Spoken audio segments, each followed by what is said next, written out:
हमारा जन्म हुआ है अपने को जगाने के लिए, अपने को जानने के लिए, अपने को पाने के लिए। हम पराये में फंसे हैं। ये शरीर अपना नहीं है, ये मन अपना नहीं है, ये इंद्रिया अपना नहीं है, जगत के संबंध अपने नहीं। हमारा पूरा जीवन पराये पे जा रहा है, अपने पे नहीं। हम अपने को पाने के लिए, अपने को जानने के लिए, अपने आनंद के लिए हमारा जन्म हुआ है। अब हम शरीर आनंद को अपना मान रहे हैं, रुपए के आनंद को अपना मान रहे हैं, नाना प्रकार के रिश्ते भोगों के, तो पर में फंस गए ना, प्रकृति में फंस गए ना। मना कष्टान इंद्रियाणी प्रकृति स्थान कर, अब इसी से जीतना है।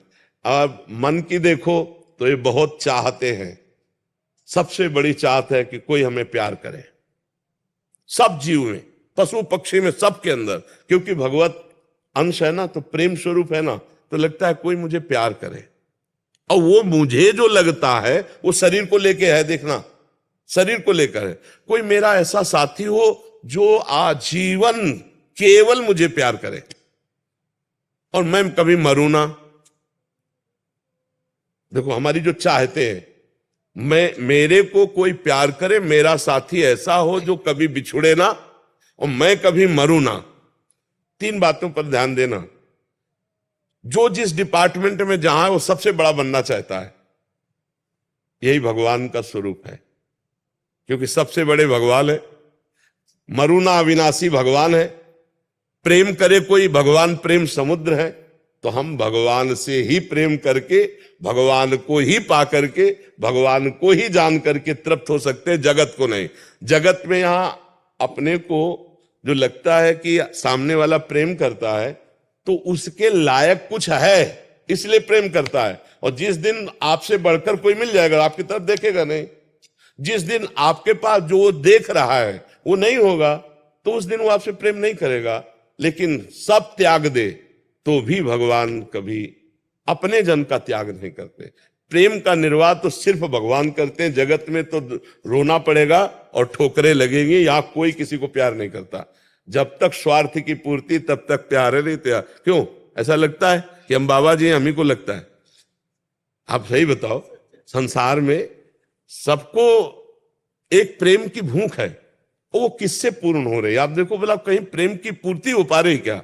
अब क्या चाह रहा हूं वो निर्णय तो नहीं कर पा रहा, पर उसको लग रहा है कि नहीं यार, मतलब जो मैं सोच रहा था वो नहीं है, जो मैं चाह रहा था वो तब मिलता है। जैसे केवट भगवान के जब चरण धो रहा है तब वो कह रहा है, बहुत काल में कीन मंजूरी, आज दीन सब विधि भलपूरी। अब कछु नाथ न चाही मोरे, नाथ अब मुझे नहीं चाहिए। जिसके लिए मैं तड़प रहा था वो मिल गया। अति आनंद उमगी अनुरागा, चरण सरोज पखार। जब भगवान के चरण मिले तब हृदय से निकला, अब कछुनाथ न चाहे मोरे। गोस्वामी जी कह रहे, पायो परम विश्राम, राम समान प्रभु ना ही कहूं। आज मैं परम विश्राम प्राप्त कर लिया क्योंकि मुझे राम जी मिल गए। तो मुझे लगता है कि हमारे अंदर जो ये रहता है कि कुछ प्राप्त करे, वो लौकिक नहीं होना चाहिए, वो श्री भगवान होने चाहिए। नहीं तो आज शरीर स्वस्थ है, कल हो सकता है भयानक कष्ट से पीड़ित हो जाए। तो यावत स्वस्थ मिदम कलेवरम यावत च दूरे जरा। जब तक तुम्हारा शरीर स्वस्थ है तुम भजन कर लो, नहीं अस्वस्थ होने पर भजन नहीं होता। फिर तो चिंतन उन्हीं का, कष्ट ही का होता रहता है, यहाँ दर्द, यहाँ परेशानियां। अब अपने लोगों क्या है, बचपन से भगवान की कृपा से लगे रहे तो सारी बातें समझ में आ गई। तो अब ये थोड़ी कि कष्ट है तो चित्त खींच लेगा। जैसे तुम्हारे शरीर में कष्ट हो और मुझे पता हो, ऐसे मेरे शरीर के कष्ट का उतना ही है जितना तुम्हारे शरीर के कष्ट का पता हो, तो लगेगा नहीं मेरे बड़ा कष्ट है, बस ऐसे ही लगता है। और हर समय आनंद रहता है। अगर भगवान से न जुड़े होते तो दुर्गति हो जाती।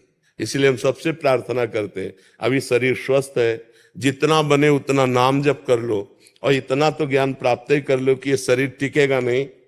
बाल्यावस्था नहीं टिकी तो यौवन अवस्था कैसे टिक जाएगी? यौवन अवस्था जो गई तो बुढ़ापा आ गया, भारी दुख वाला, फिर मृत्यु आ गया। इसलिए भजन करके पहले शरीर राग का त्याग कर दो, जीते जी जीवन मुक्त हो जाओ।